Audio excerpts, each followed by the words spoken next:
All right, good day, everybody. This is E. Marcel Tute, and welcome to another edition of the Verbal Submission Podcast. We're recording on April 9th, 2021. We are fully entrenched in Wrestlemania weekend. So this show will be fully dedicated to professional wrestling. Yes, I know I saw the Demetrius Johnson loss at one and Eddie Alvarez's disqualification. We're going to save that for the next show because that's when we'll do our full recap of WrestleMania, and I'll throw in some of that mixed martial arts. But I have so much to get to in professional wrestling on today's show. First of all, I have to recap New Japan's Genesis event. We have a new World Heavyweight Champion. I have some thoughts on that. NXT had their stand up and deliver paper. Well, not pay. I keep calling it a pay per view.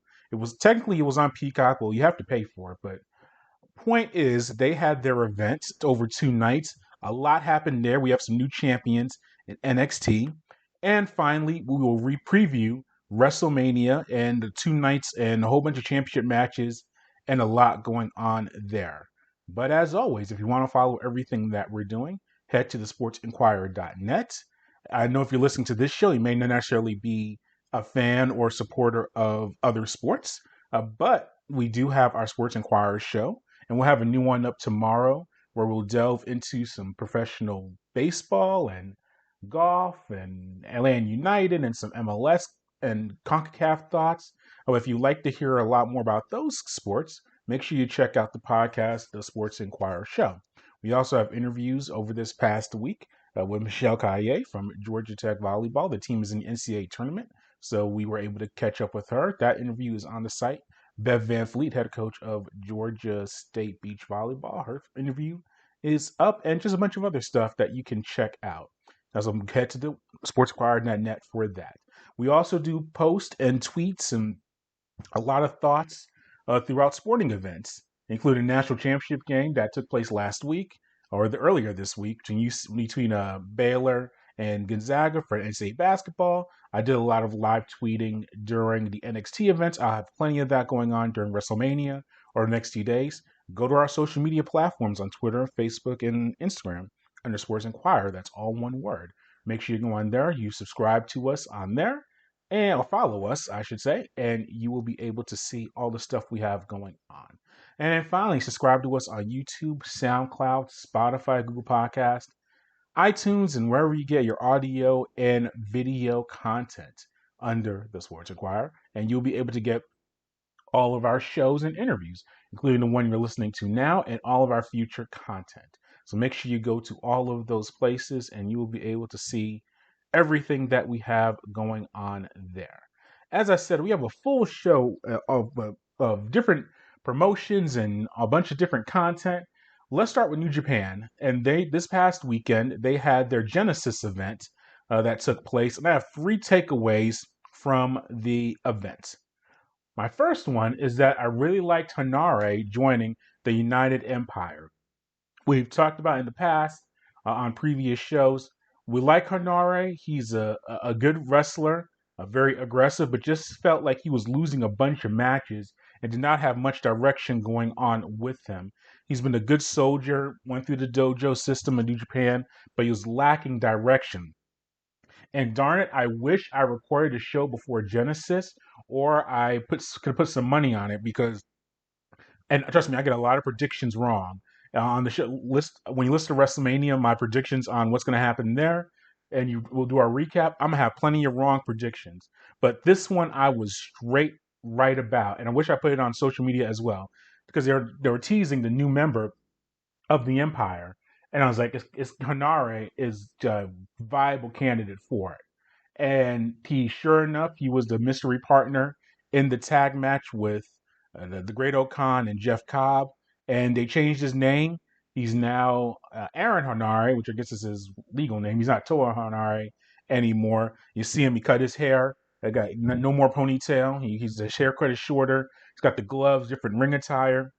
I like the move because they're really kind of fashioning themselves a little bit how Bullet Club used to be, where you had these foreigners trying to make their impact in the Japanese promotion, and we saw that with Prince Devitt. We know him now as Finn Balor, and with Fale and Tamatanga. all these people that were outside of the Carl Anderson, respect to the OG, that were outside of that were non-Japanese wrestlers that were trying to make their impact in New Japan. Because we all know about Chaos and Los Ingobernables and some of the other factions were very Japanese based. So with this faction, now I know Great Khan, he's Japanese himself. There's kind of an exception. Where Bullet Club has really gone very Japanese intensive. Now I know Jay White's the kind of the leader of the group now, but you have Evil in the group. You have Gato and Jado and so many Japanese wrestlers in there. Ishimura. You have so many guys that are Japanese in that group, and there's nothing wrong with that. As groups get older, you have to evolve.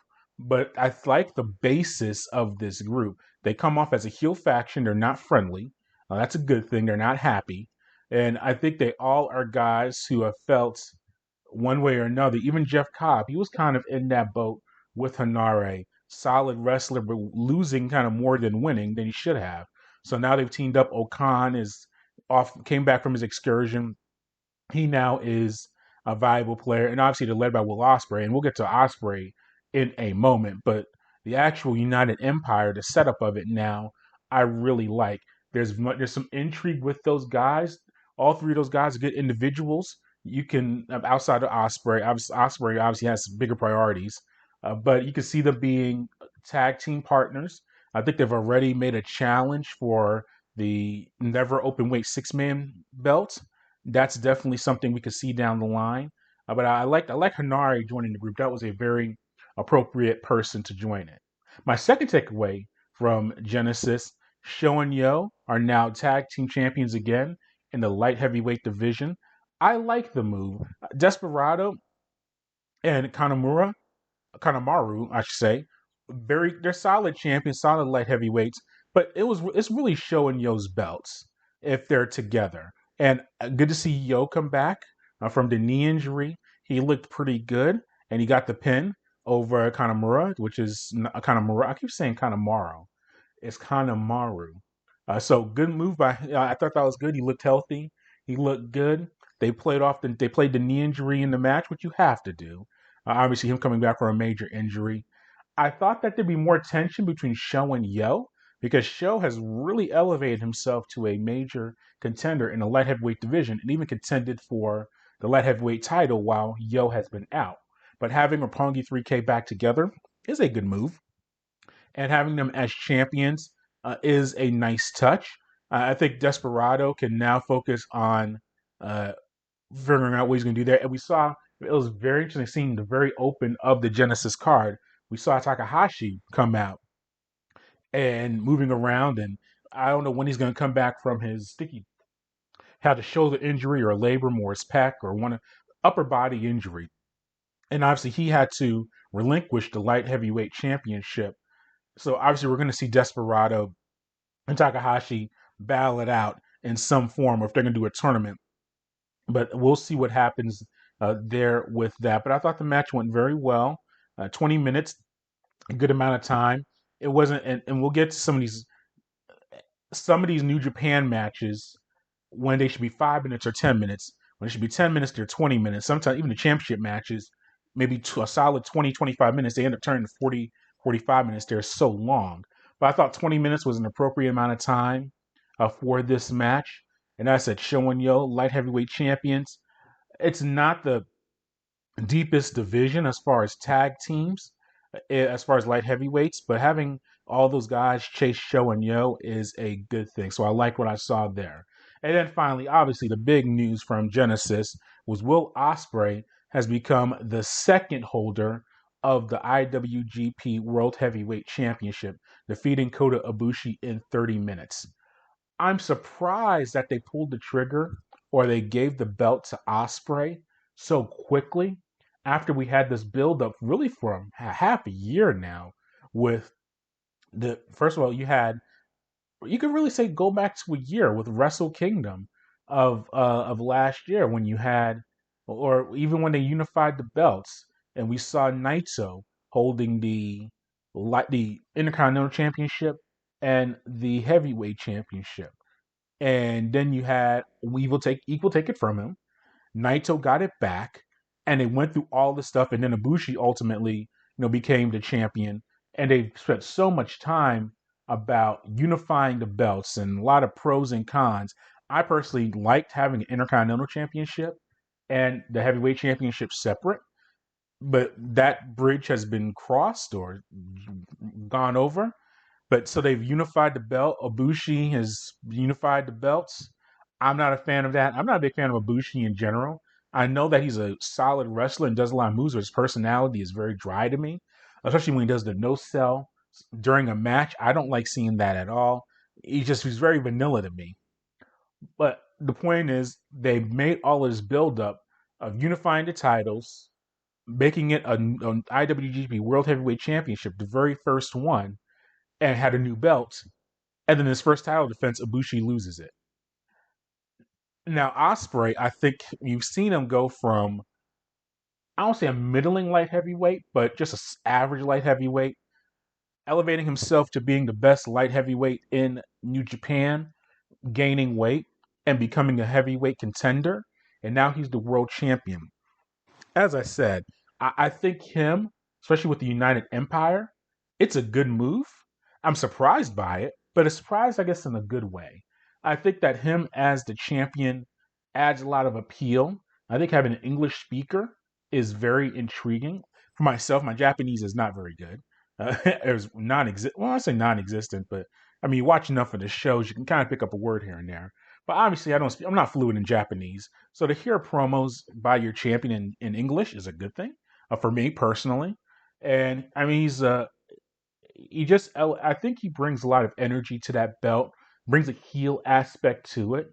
It's not like Ibushi is kind of ambiguous, where he's a face, but obviously his treatment of the world championship has kind of made him heelish. Naito, who kind of has heel tactics, but is my probably my favorite wrestler in all of New Japan. So obviously he has a lot of people like him. You have now a solid guy who is clearly a heel, a bad guy, and is not trying to be liked, and he is your heavyweight champion. I think that's a good thing for them to have all of these now faces pursue him. And we saw it with Takagi and with Okada. Right after Osprey won the match, go into the ring and they cut some promos. I guess we're going to see the Dragon get the title shot first, whenever that is. And after he's done, after those two fight, the winner will get Okada. Those are very viable contenders for the heavyweight championship. But I thought the show was pretty solid overall. As rest of the earlier matches, you really didn't see too much develop from there. You saw the God, Gorilla's Destiny, Tonga Loa, and Tama Tonga. They're back in New Japan. I guess they probably see them face the Techers in Zack Sabre Jr. and Tai Chi for the the tag championships and heavyweight division. I mean, we've seen them fight before. We'll see what happens there. Uh, you know, uh, it's just as I said, the big things were Henare with joining the United Kingdom, and obviously Jay White is now going to fight Tanahashi for the Never Openweight Championship. That match looks like it's finally going to happen. That's a good thing. I think if you're not going to have the heavyweight, if you're not going to have an Intercontinental Championship, you have to elevate the Never Openweight Championship. And having Tanahashi, who is a legendary figure in New Japan, has held every belt possible, is a solid champion holder. And Jay White is another guy, maybe you keep saying best young prospect. He's not even 30 yet, which is I don't know if he's 30 yet, but point is he's top 5 wrestler in New Japan. So to have Tanahashi and Jay White feuding for the belt, that does bring an elevated level to that championship, which, as I said, is going to be needed if you're not going to have an Intercontinental Championship. So I think those are very good things. So I thought the card was solid. We'll probably just be kind of in a holding pattern now with New Japan over the next month or so. We'll see some matches. I know they have some matches this upcoming weekend. No title matches, but we'll see what Osprey can really do with this belt. And I think he does need to hold it for at least through the G1 tournament. I mean, because as I said, you made this build up so much. for that World Heavyweight Championship with the ceremonies and discussions of the legacies of previous champions and where New Japan is today with the heavyweight title. You need to have a guy, and if Ibushi won, I wouldn't have been mad at that at all as well. But you can't play hot potato with this championship so early in the reign. So we'll see what happens there with Osprey, who I know is dealing with the broken nose and the torn rotator cuff and all that stuff. We'll see if he can hold up physically through the gauntlet that he's going to have to go through now because everyone's aiming for him to win that championship. All right, let's transition to NXT and their Stand and Deliver, or Stand Up and Deliver, whatever that 2-day event was called from the past 2 nights. My favorite match of out of all the matches was Ciampa and Walter for the United Kingdom Championship. On paper, this looked like it was going to be delivered, and it certainly did. With all of these guys, and I think this match really showed good psychology could be done with big moves. Walter, a man who looks like he should not be athletic at all, not the most chiseled frame, is maybe I don't want to say best technical wrestler. That's hard to say because there are some heavy hitters in NXT, but he is a tremendous wrestler for a man his size, and to have the fluidity that he does is tremendous. I don't like too much of the high flying moves that some of these matches have that take place. And we'll get to one that I thought had too many high moves for a big guy later on in our recap. But I think you have Walter, a classical mat guy, and Ciampa, who, and it's funny because you watch the videos of him back in the day. He's literally been wrestling about 20 years. And you see him with a full head of hair and a fresh face. And you see him now. It looks like the man has been through wars, literally. And he's talked about it. He's dealt with so many injuries to his knees, broke his neck, and has come back from that, and had to face to his family with his wife and I think his child and all this other stuff. You've seen the evolution of him from a fresh faced, full head of hair, dark hair, to now a bald man with a gray beard. And looks like I said, he's just been through some battles in and out of the ring. So you contrast those two, and it's a tremendous matchup. I knew Walter would win the match because Ciampa's not going to go to the UK and defend that belt consistently because that's where they want to have a champion based in the United Kingdom and their location there. But darn it, if Ciampa didn't put some moves on that made you think it could happen, it was just a very tremendous technical match. As I said, the physicality was great. I like the fact that Ciampa worked on Walter's hand, his strong hand, that he does the chops with. Little psychologies like that are so important. We know Walter likes to chop with his right hand. That's his strong hand. So Ciampa puts moves on there to hurt the hand, to weaken it. Simple concept that is not used enough in professional wrestling today. There's so many flips and dives, and they move so fast that it's good to take a step back and have someone register simplistic things. Like this guy, his strength is his hand. I'm going to attack it and weaken it. And Walter was able to overcome it ultimately, but I like seeing that type of stuff. So that was a highlight, for me with the match. We have a new NXT champion, and overall with Kross defeating Finn Balor. I like this match as well. Now, I don't know if there was a technical issue. I need to find out what the audio was. But at least when Kross did his entrance and then Balor did, and boo, by the way, no Demon Balor. It's the biggest event in NXT all year. And Balor is the demon. Why did he not wear the demon garb? Maybe he's trying to go a different direction with all of that. But I wanted to see the demon and him being his big body paint and his face paint. But he decided not to do that. I think this match, once again, kind of worked towards their strengths. Finn is a little guy, but likes to put holds on. Kross has more strength. You saw them fight back and forth with that. And Kross ultimately is the champion. And Kross, he did win the championship, but then he hurt I think his shoulder, so many injuries I got to keep up with. I think it was his shoulder. And he was out for a few months and had to relinquish the NXT championship that Balor ultimately won. So I think the belt is in the right hands, and he has Scarlett as his manager. I think it's time for Finn probably to go back to the main roster and fight those fights. But I think Balor did a good job holding down the NXT Championship. But Cross is the man that needs to be the strong, heavy hitter in NXT for the near future. So I was happy. I liked that. A move I also liked. I like Mercedes beating Io Shirai for the women's championship. I think what you saw with, and I think they get this right in NXT. And look, it's not all about size and big moves or strength, because we've seen people like Nia Jax, who should be the champion forever in WWE as far as women's division, but she's not a good wrestler. So obviously, it's not all about size. But we saw this with Rhea Ripley. When you have a woman that size with those skills, and Mercedes, she's raw, she's not seasoned yet, and that's what NXT I think really is about. Now I know it's on USA and they treat it like it should be Raw and SmackDown, but I think NXT is still a developmental element to it. But Mercedes, you look at her size, her build, or her look, she's very attractive, and I'm not just saying it looks like, oh, guys are gonna be all all over her and stuff like that, but her physicality, her build is very good. So when you have a person like that, same thing with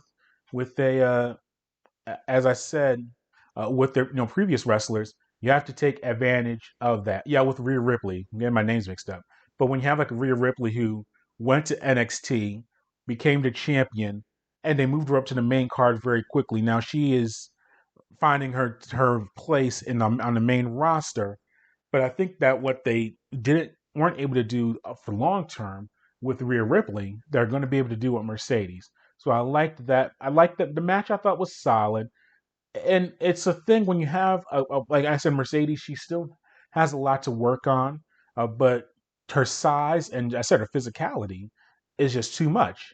So when you face someone like Io Shirai, who is a more seasoned wrestler, that's good. But ultimately, the power comes into it, and I think that Mercedes winning that championship was a very good thing. So I approved of that.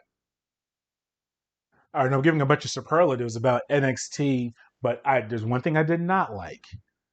Look, I know Johnny Gargano is kind of the working man's champion, and he's the currently the NXT North American champion. I know he was very popular in the independent scene, and he's a little guy. People really like and he's actually five. He's not.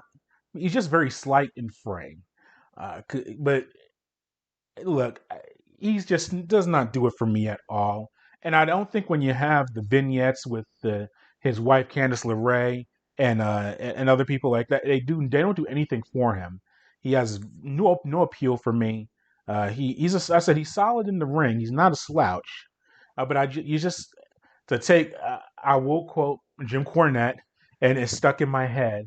Call him Johnny Same Face, and that's just what you see from him. Every match is the same. Every emotion's the same. It's just blah for me the entire time. Him retaining the championship against Bronson Reid is a mistake. And it was a good match. It was actually maybe as far as in ring goes, maybe the third best match out of the entire NXT event. First was Ciampa and Walter. Second was Cole and O'Reilly, and we'll get to that match to wrap up our NXT thoughts. And this one I thought was third. Here's what I didn't like about the match. Well, one that excuse me, not Ciampa, Gargano went over, but two, you have Bronson Reed. Big man. Should be fighting very strong, very mat based. And look, I know his inspiration is Bam Bam Bigelow, who's one of my all time favorite wrestlers as well, New Jersey represent, and all that stuff. And Bam Bam would go on the top rope and he would do some leaps and other things like that. But why is Bronson Reed, seems like every 2, 3 minutes, trying to go to the top rope, doing moonsaults, doing just all these high risk moves for a man his size when he's facing Gargano, who he outweighs by at least probably close to 100 pounds, literally. And that I'm not saying that Gargano, oh, not saying that Reed is fat. He's a big man, but he's in shape. But Gargano's so small. And why do you have a guy with, like, as I said, like Reed, going for moonsaults, going for high risk moves when it's unnecessary? I know it's wrestling and you're supposed to have a suspension of belief on a lot of things, but if this was a real fight and these two were actually trying to go at it, do you think that a man of Bronson Reed's size and athleticism, now Gargano's faster and is more athletic, I'll give you that. But do you think a Bronson Reed will go into this fight and say, you know what I'm going to do? I'm going to do everything that I'm not very good at or have the least amount of success doing against a guy that is smaller and lighter than me? No, that's not the case. Now, if Gargano was able to out quick him, hit him with some different moves, if he was able to maybe hit the knee, hit the leg, or kind of how Ciampa was trying to do against Walter, and that I brought up the biggest difference. With Ciampa and Walter, there was some psychology involved in it with the hand, and I went over all that already. With Gargano, he was standing toe to toe with this guy and beat him based on Reed not being very smart. As I said, if Gargano was able to hurt, and it's cliche, but it works. Kick the knee, kick the ankle, put a leg lock on him, really work a leg or an arm or something like that, or maybe a lower back, and work on that and have him lose in that way. And a match I thought would have come off a lot better. But with Gargano just trying to muscle to muscle with Reed, and then Reed deciding, hey, I'm going to be a Superfly Snuka or Rey Mysterio out there. I didn't like the tone of that match at all. And then most of all, look, I don't think that Gargano holding the belt is as good as him chasing a belt. And it's just whenever I watch NXT and I see their Garganos on there, I change the channel. I literally do. Especially when they do their vignettes from the home, whatever they're trying to do, trying to be actors. I don't like that at all. So I changed the channel and all that stuff. So I did not like seeing Reed. Now, him winning or losing, I mean, I said I'd rather have seen Reed win that match, but I did not like the way that Gargano won the match, if that makes sense. Now, I did like the Adam Cole and Kyle O'Reilly match. Good that O'Reilly won. I think that's a good move. I think Cole, I'm not going to say he's uh, indestructible or immune, or you can lose 20 matches and be okay. But I think O'Reilly is the guy that needed to get over and establish himself as a single star more than Adam Cole. Cole can go a lot of directions. We saw him carted out or stretchered out of the ring. So we'll see if hopefully he sits out a week or two. We may see him on Raw, may see him on SmackDown. Obviously, there's still so much they could do with the Undisputed Era and the breakup of it. But I thought that O'Reilly winning the match was good. And some were comparing it to we saw that match between Thunder Rosa and Britt Baker a few weeks ago on AEW Dynamite, and that bloodiness and that hardcore match. And some were saying that match was better than this Cole and O'Reilly one. I disagree. One, I like the lack of blood and lack of gore in it. Yes, I know they had the tables, and obviously they had the chain. Very good usage of a chain, by the way. I like that they're wrapping it around the legs, and ultimately that led to it. O'Reilly with the kick. Well, he wrapped the chain around his leg and kicked Adam Cole to knock him out, and that makes sense since O'Reilly is the mixed martial art expert. He's obviously done that quite a bit if you know his history. So him kicking Cole with a chain would cause him to be knocked out and lose a match. So that was good. The whole power bomb or both of them going through the stage, that was a little hokey. That was a little too ECW or WCW for me. It's kind of like the same deal when you see Big Show or Brock Lesnar or two big guys go through the middle of the ring when they do a power slam off the top rope. A little too hokey for my taste or my liking, but they went with it. Him now Cole kicking the side of the stage and pulling O'Reilly out of there. That was a little bit different. I would say that was creative. I had not seen that before. But I like that it was just more physical, two men going at it. Yes, there was blood involved. I mean, when you have chains and other things, that's good. But when with Rosa and with Britt Baker, they went with going with the thumbtacks and going with that, just the easy blood and things like that. I didn't like that. But I said with Cole and O'Reilly, it was more natural. It was more of a street fight. And obviously, if you get in a street fight long enough, someone is going to get cut and bloodied. So it was more natural the way that they went about it in that way. And as I said, O'Reilly won the match. I'm surprised it ended the match. In some ways, I guess I am, and I'm not, because if you looked at the very end, they put a hole through the stage. That'd been very hard to explain later on for different matches, or they did all the stuff with the chains and obviously had Cole stretchered out.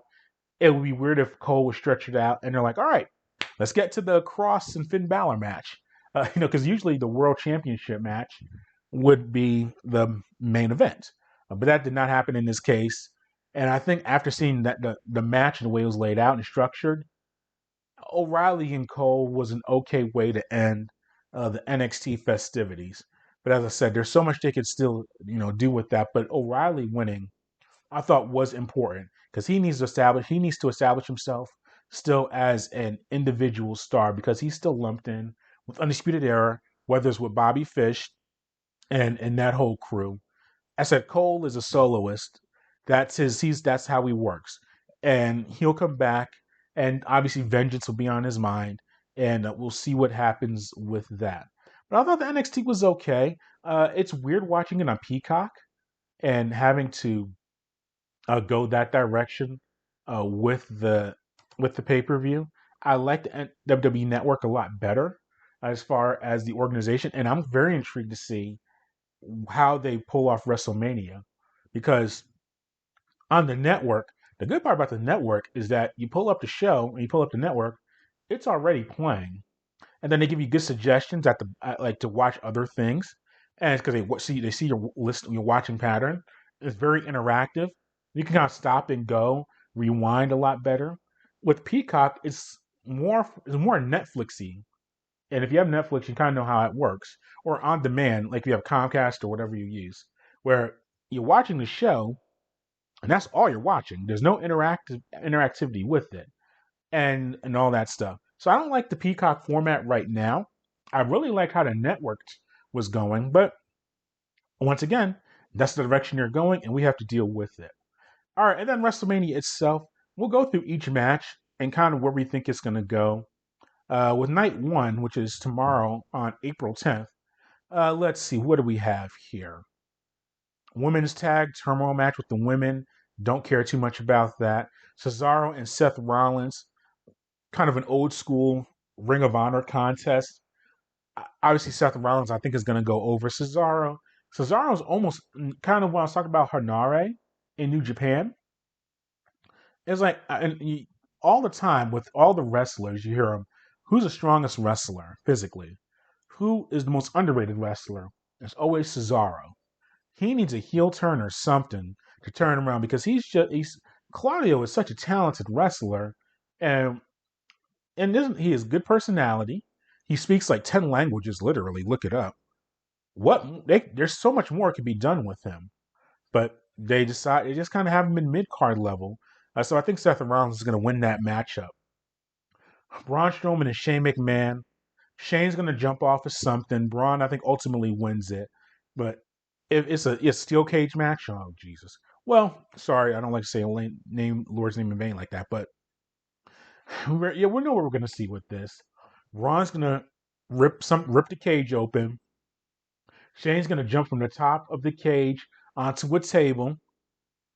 Whether he hits it or not, we don't know. And it is what it is. Braun, I think, ultimately will emerge as the winner. He better. But Shane's going to do his typical WrestleMania moment that's silly and pointless and be forgotten in 6 months. The New Day are facing AJ Styles and Omos for the Raw Tag Team Championship. New Day, it's just the same record, back and forth. AJ should be in a much better spot than this. Almost, I guess we could see him wrestle a little bit. Who wins this, I don't know. I really don't care. Bad Bunny and Damian Priest versus Miz and John Morrison. Obviously, Bad Bunny is going to come out of this on top. You're not going to have one of the biggest artists in the world go into a WrestleMania match and not go over. And it's like WrestleMania 1. Now, I'm not comparing the players in this to WrestleMania 1, but when you have Mr. T and Hulk Hogan in a in the main event tagging together, no disrespect to Roddy Piper, Bob Orton, and Paul Orndorff, all three legends in the industry. Mr. T was not losing in WrestleMania 1 in that tag match. There's no way that was going to happen. Just because it's Mr. T and Hulk Hogan, that's who you're trying to build. I'm not saying Damian Priest is Hulk Hogan, and I'm not saying Miz and John Morrison are Orton or Roddy or anything like that or Orndorff. But Bad Bunny's not going to go into a match like this and lose. That's not good for his brand because if he loses, he's going to walk away. And they've done some good business together, Bad Bunny and the WWE. So I think Bad Bunny finds he's not going to fight that much. Priest can carry the majority of this match. Bad Bunny will find a way. He may not even get the pin, but he'll find a way to win it. The two matches that are really good on night one, which could be instant classics, Sasha Banks versus Bianca Belair for the SmackDown Women's Championship. Sasha Banks, one of the top women in the world. Bianca Belair has really emerged as a solid prospect. We've seen what she's done in NXT, won the Royal Rumble. That, very big for her. I think these two, if you give them a good solid 10, 15 minutes, can put together a good match.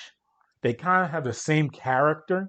So it's kind of weird who's the bad guy, the heel, or who the face is. But I think that if you just give them some time, this match can be done really well. Sasha, I think, is more experienced and more polished. Belair is a tremendous athlete and is improving and evolving. But you got to go with Sasha probably to win this match. But I think I'm looking very forward to that contest.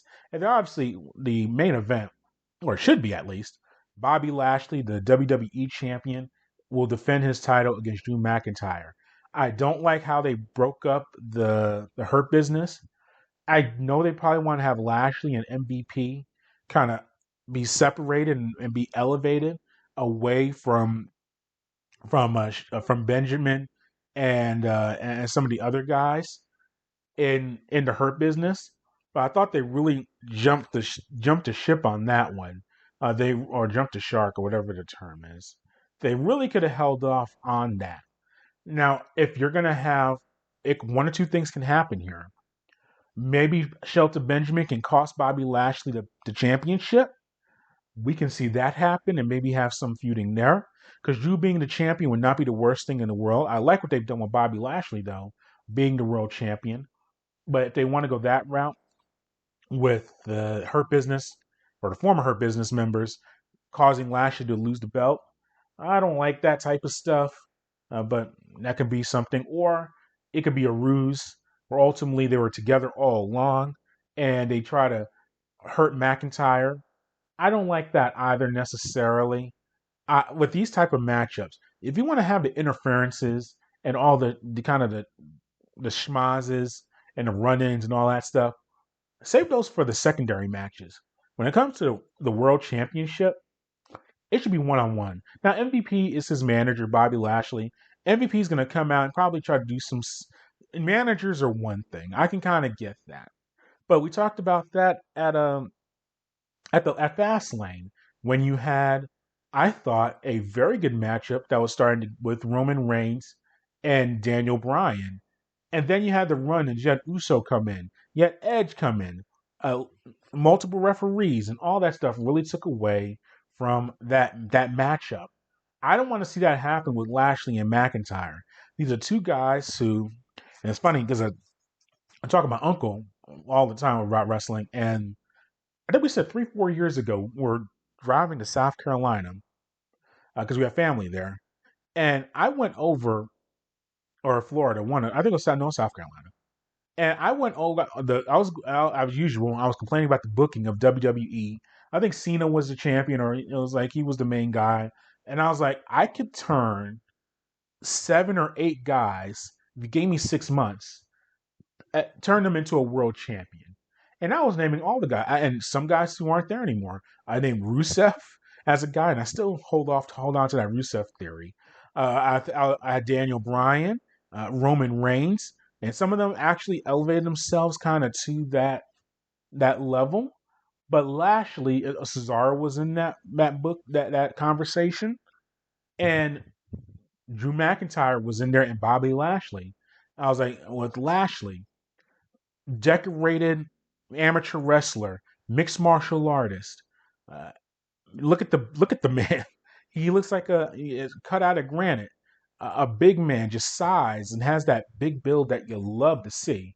And I was like, why is this guy not even in WWE, I think at that time, but just middling around and not a world champion? And yes, I know he was a champion at TNA for a moment and did some good things there. But I was like, why is he not in WWE right now being a world champion? Drew McIntyre. And I think this is when he was Drew Morrison. He was doing his independent thing, kind of wrestling around the world. I'm like, the man is legit 6'4", 6'5", big size, good voice. Could cut a good promo. Why is he not around? And sure enough, it's funny. About 4 or 5 years later, both these guys are wrestling for the WWE Championship. Who wins the match? I like to see Lashley retain it and keep the belt for a little bit longer. But if you wanna, if McIntyre gets his WrestleMania moment, which he really should have had last year when he beat Brock Lesnar for the championship, being in that stadium and they're gonna have crowds at Raymond James Stadium at the football stadium in Tampa, I could see Drew winning the championship, and I would not be too mad at that. I wouldn't complain too much about that. But that's gonna be night one of WrestleMania. Night two, let's see. Let's go over the same deal. Let's just go over the different matches. Nia Jax and Shayna Baszler versus Raw Tag Team Turmoil winners. I don't care about that, honestly. And it's not because they're women. Nia Jax and Baszler, they do nothing for me at this stage. And whoever wins that tag team turmoil match, let's see.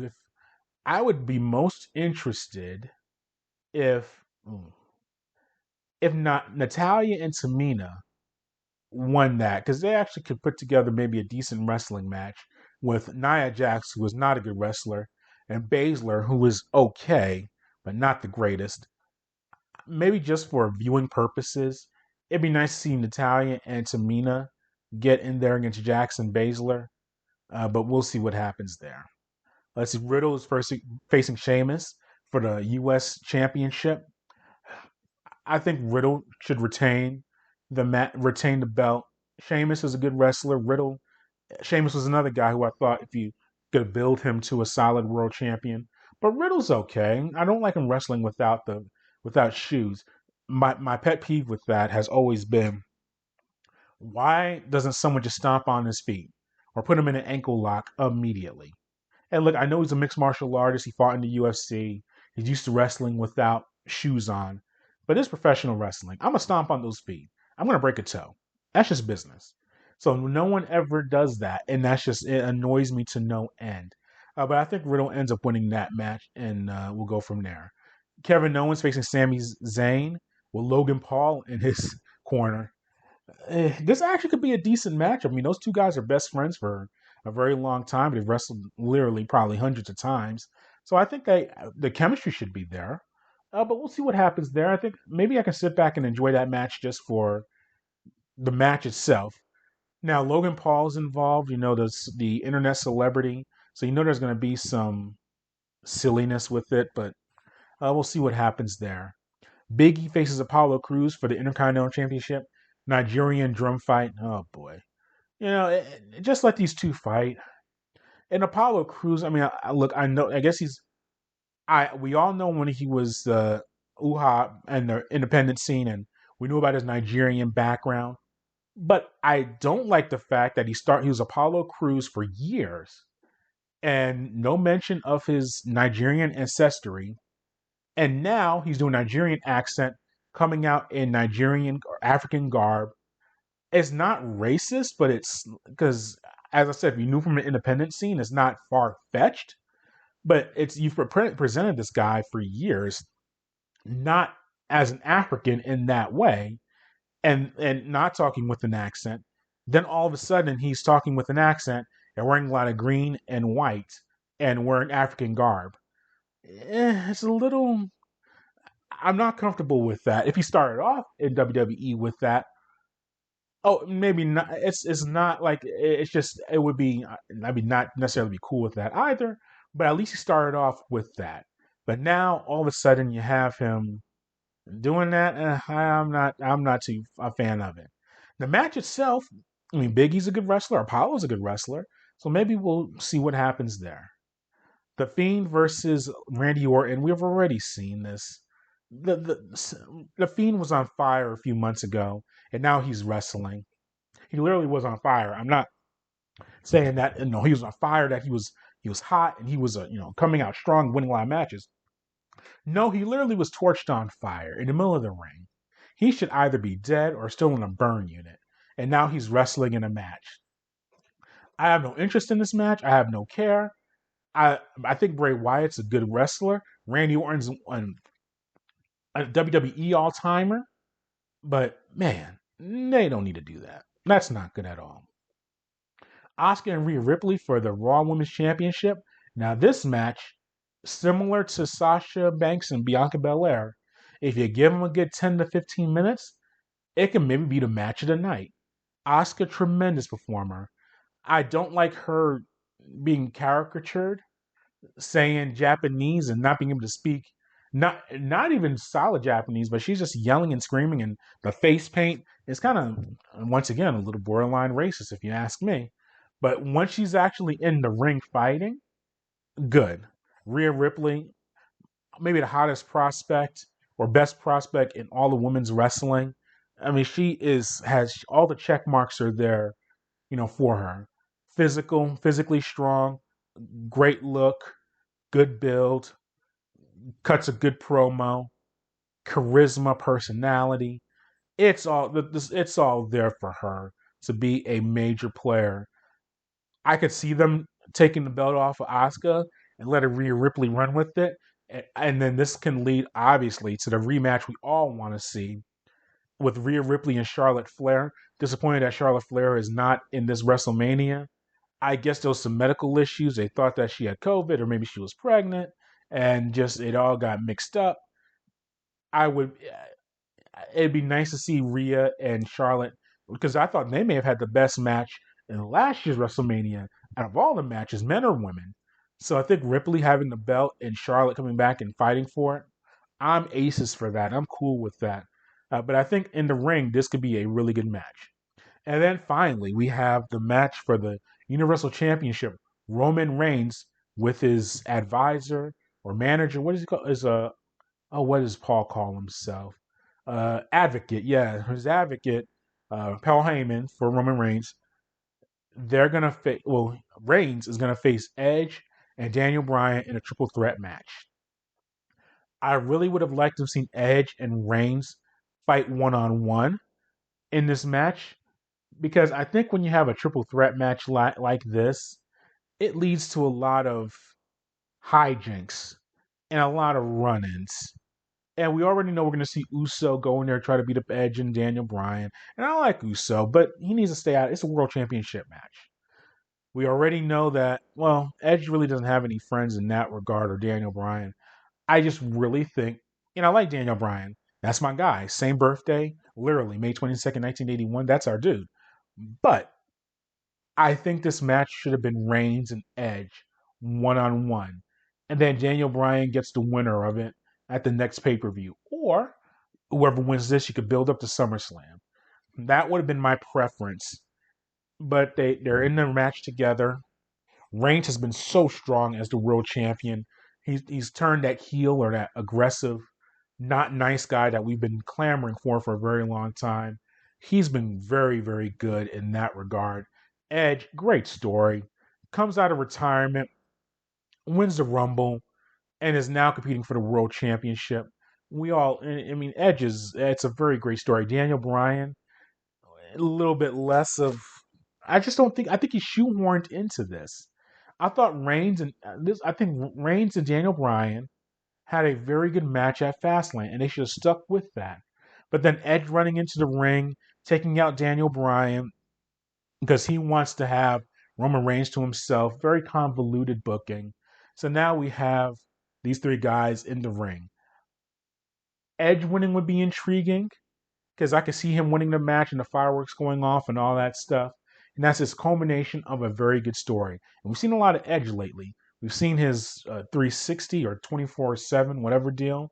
We see him very involved in that. We know about Beth Phoenix, his wife, and but, it's just it fits the story. Like we've seen a lot of Edge recently in WWE circles, and that's a good thing. I like Edge. And physically, how much longer can he keep up with this? If you're gonna put the belt on him, this would be a good time for him to have it for a few months. Reigns losing the belt can cause intrigue with Paul Heyman. Maybe Heyman can cause some issues. The Brock Lesnar, you got to mention Brock in this. He's looming over all of this stuff. You know he's going to come back at some point and get that paycheck because he hasn't been in UFC in a long time. It has been in WWE in about a year now. We know one thing Brock loves is money. He's a mercenary. He admits it. It is what it is. So you gotta figure that Brock is going to be back at some point. And Brock and Roman are obviously natural adversaries, and all that's going on.